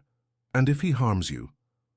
He's a 60-year-old man who spent 20 years being a coward. I'm a 37-year-old man who spent 25 years learning to be strong. He can't harm me. Not physically, but emotionally. Alexander held her face between his hands. Emotionally, I've already won, because I found something better than hatred. What? Forgiveness and love. They spent the rest of the morning making love with a desperate urgency, as if trying to imprint in memory every touch, every moan, every moment of absolute connection. Elizabeth surrendered completely, letting Alexander see and possess her in ways she had never allowed anyone. When they finally separated, both were exhausted and emotionally raw. Don't go, whispered Elizabeth. I need to go. Then promise me you'll come back. I promise. Promise me you won't do anything that could hurt you. I promise. Promise me you love me. Elizabeth? Alexander looked into her eyes with an intensity that made her heart stop. I love you more than I've loved anything in my life. You saved me from myself. You taught me there are things more important than revenge. You showed me what it's like to be truly happy. Then don't go after him. I need to go precisely because of that. Because you taught me that doing the right thing is more important than doing the easy thing. Alexander left that afternoon on a private flight to Buenos Aires. Elizabeth stayed in the apartment, trying to maintain a normal routine, but constantly looking at the phone, waiting for news. She called home and talked at length with Michael about school, about the new hearing aid, about his friends. He seemed more confident, happier, and Elizabeth realized it wasn't just the medical equipment that had improved his quality of life. It was having a mother who wasn't constantly worried, stressed, at the limit of her strength. You look different. In the video calls, Michael said in sign language. Different how? Lighter, as if you had taken a very heavy backpack off your shoulders. The observation was more perceptive than Elizabeth expected from a teenager, but Michael had always been extraordinarily sensitive to the emotions of the people around him. I'm fine, she replied. Are you in love? The question caught Elizabeth completely off guard. Why do you ask that? Because you're glowing, like literally glowing through the phone screen. Elizabeth laughed, a genuine laugh that surprised her. Maybe. Is it the guy who's paying for things? It's complicated. Everything in our life has always been complicated, but now it seems to be complicated in a good way. That night, alone in the bed she had shared with Alexander, Elizabeth couldn't sleep. Every noise made her expect it was him returning. Every time the phone rang, her heart raced. Finally, at 3 a.m, the phone rang with an international call. Alexander. It's me. Thank God, how are you? Did you find him? I found him. And? There was a long pause on the other end of the line. Elizabeth, there are things about your father you need to know. What things? He's sick. Pancreatic cancer, terminal stage. He has 6 months to live at most. Elizabeth sat up in bed, trying to process the information. How did you find out? He told me. When I confronted him about the money, about what he had done to our families, he simply collapsed, started crying like a child and confessed everything. Confessed what? That he never had the courage to return to the United States because he knew he didn't deserve forgiveness. That he thinks about you and your mother every day, that the money never brought peace, only more fear of being discovered. Lupt. Closed her eyes, feeling tears burn behind her eyelids. And his new family? They don't know who he really is. They believe he's a successful Canadian businessman. He's desperate to die without them discovering the truth. What did you do? Nothing yet. I'm calling to ask what you want me to do. I don't know. Elizabeth, he wants to talk to you. No. He said he has things to give you. Documents, account numbers, information about investments he made in your name over the years. In my name? Apparently, he never stopped trying to take care of you from a distance. There's an account in a Swiss bank with almost $2 million, all from legal investments he made with part of the stolen money. Elizabeth sat up completely, fully awake now. $2 million? It's clean money, Elizabeth. Legitimate investments in real companies. He said he always intended to transfer everything to you when he died, but now he wants to do it while he's still alive. Why? Because he wants your absolution before he dies. And if I don't want to give it? Then you don't give it. But at least hear what he has to say. Elizabeth was silent for several minutes, the weight of the decision pressing on her shoulders. Do you think I should talk to him? I think you'll regret it if you don't, not for him, but for you. Why? Because you've spent your entire life carrying anger towards someone you idealized in memory. Maybe it's time to see who he really is, not who you imagined him to be. And if I can't forgive him, that's okay. Forgiveness isn't mandatory, but closure might be necessary. Elizabeth took a deep breath, feeling she was about to make one of the most important decisions of her life. Put him on the phone. There were sounds of movement, muffled voices, and then a voice she hadn't heard in more than 20 years. Elizabeth? My daughter? The voice was weaker, older, but unmistakably her father's. Elizabeth felt as if she had gone back in time, as if she were again a teenager waiting for him to come home. Hi, Dad. My God, Elizabeth. Your voice... You sound like your mother. How she was when you abandoned her, or how she is now with Alzheimer's.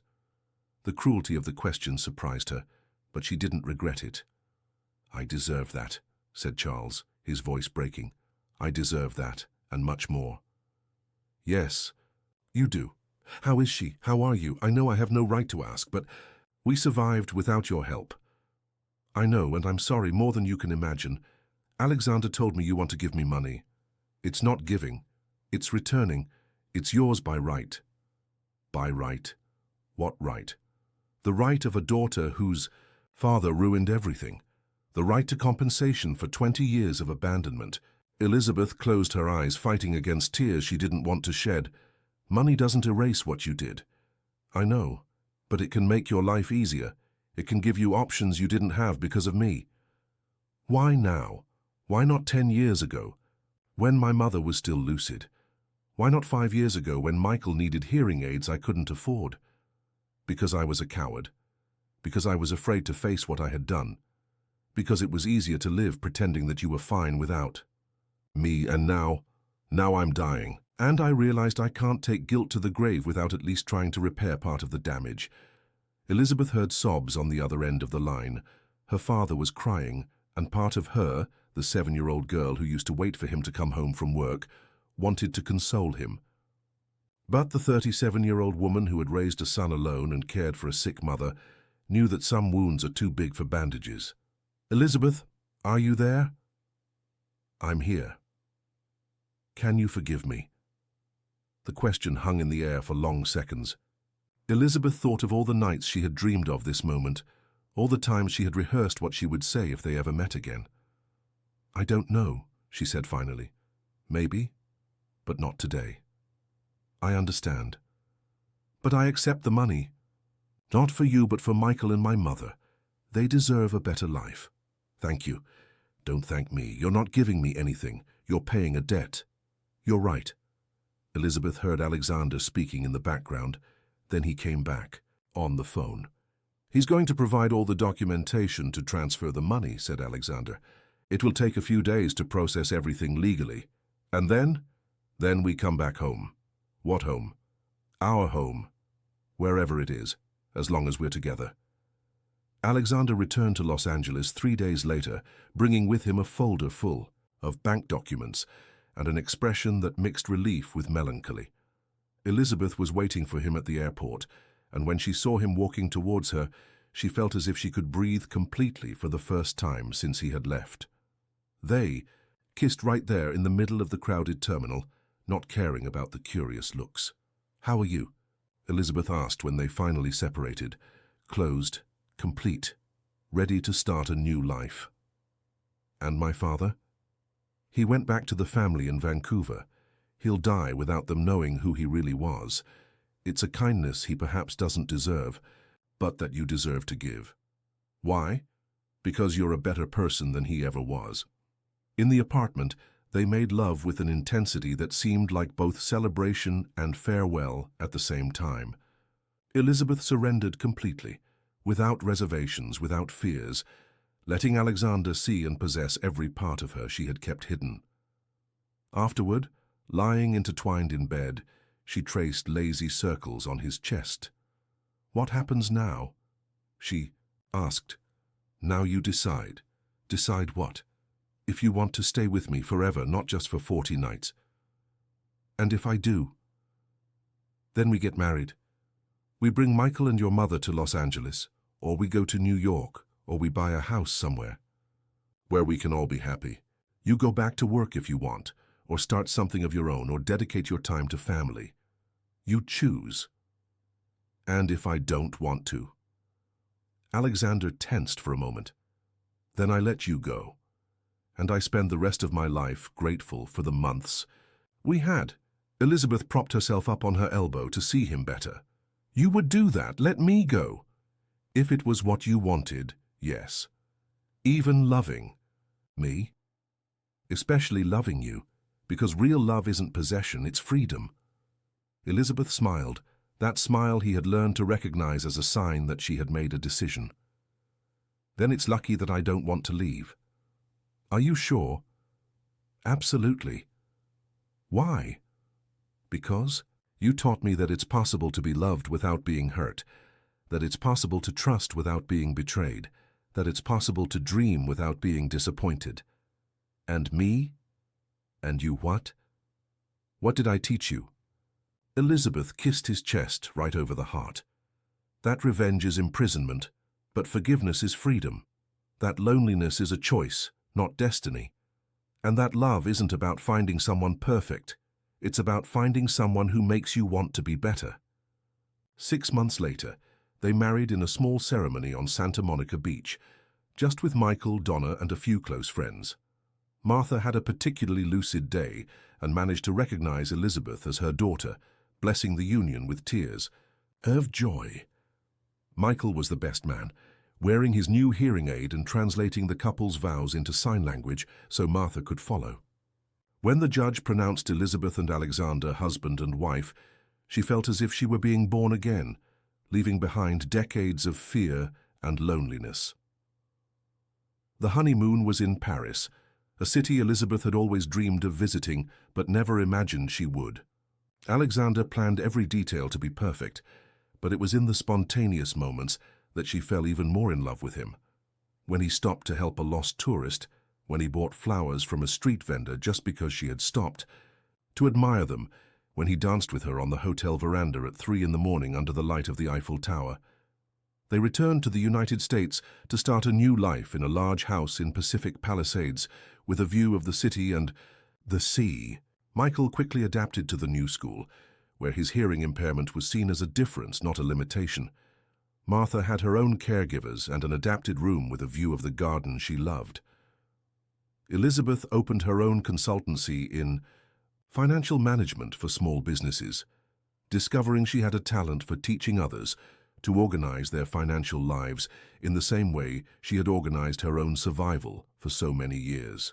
Alexander sold many of his more aggressive investments and focused on businesses that added social value, discovering that making money could be a way to contribute positively to the world. On quiet nights, they still lay intertwined, talking about the day, making plans for the future, simply enjoying each other's presence. Elizabeth sometimes woke up in the middle of the night and watched Alexander sleep, still not completely believing she had found someone who loved her exactly as she was. A year after the wedding, they received the news that Charles had died in Vancouver. He had left a letter for Elizabeth, delivered by his lawyers. In it, he asked for forgiveness one last time and thanked her for allowing him to die in peace without destroying the family he had built on lies. Elizabeth read the letter only once, then burned it in the house garden, with Alexander beside her holding her hand. She didn't cry, didn't feel anger, just a sense of definitive closure. "Are you okay?" asked Alexander. "I'm free," she replied. And for the first time in her life, it was completely true. 2 years after the wedding, Elizabeth discovered she was pregnant. The news initially terrified her. After so many years taking care of everyone around her, the idea of having someone completely dependent on her again awakened old fears. But Alexander reassured her with the patience and love she had learned to associate with him. "This time will be different," he said, caressing her still flat belly. "This time you won't be alone. Promise, I promise, forever." And he kept the promise. When Isabella was born, a girl with dark hair and grey eyes like her father's, Alexander revealed himself to be a dedicated and present father.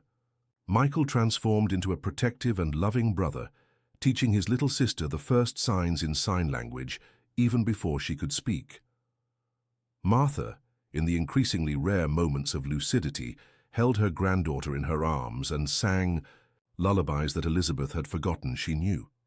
On a Sunday afternoon, 3 years after the wedding, Elizabeth was in the garden watching Alexander teach Isabella to walk, while Michael played with the dog they had recently adopted. Martha was sleeping on the veranda, protected from the sun by an awning, Donna doing crochet beside her. It was a common domestic scene without drama or big emotions, and Elizabeth realized that this was exactly what she had been looking for, her entire life without knowing it. The peace of being loved unconditionally, of belonging somewhere, of being sure she wasn't alone in the world. Alexander approached, carrying Isabella, who extended her little arms toward her mother. "What are you thinking about?" he asked, kissing Elizabeth's temple. "About how life can completely change in 40 nights. Changed for the better."